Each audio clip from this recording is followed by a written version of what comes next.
Hi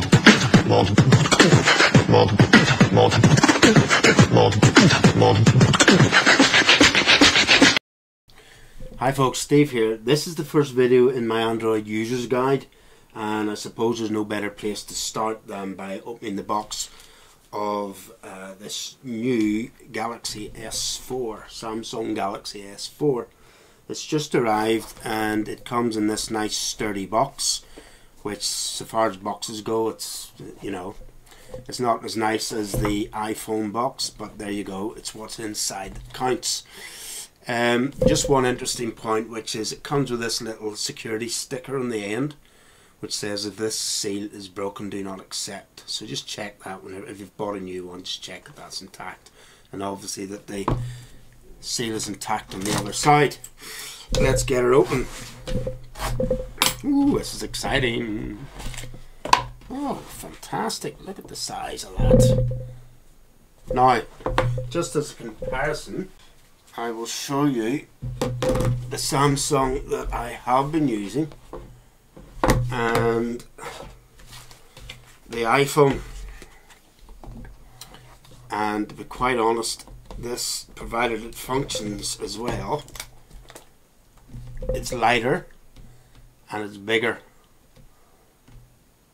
So, you know, we have a long way to go with this thing, but just in first looks, this looks good. Let's take this out for a proper comparison. There you are, there's the iPhone, fits inside. It's also thinner. So let's go. What else do we get in the box?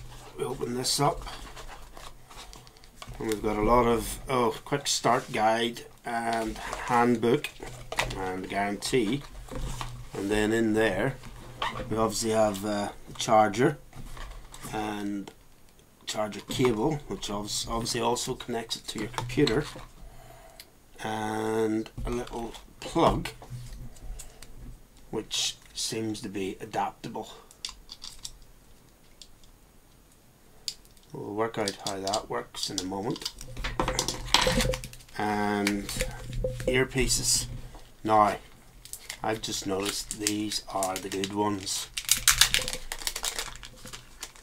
These are the earpieces, the headphones that actually plug into your ear, so they don't fall out. Fantastic. And of course, battery. And some other covers for the earpiece, obviously maybe for different sized ears or something, or maybe replacements. Okay, that's it. That's everything you get for the best part of $1,000. It really is light, folks, but I suppose the battery's not in it yet. Okay, that's it. In the next video we'll show you how to put the battery in and charge her up and get up and running.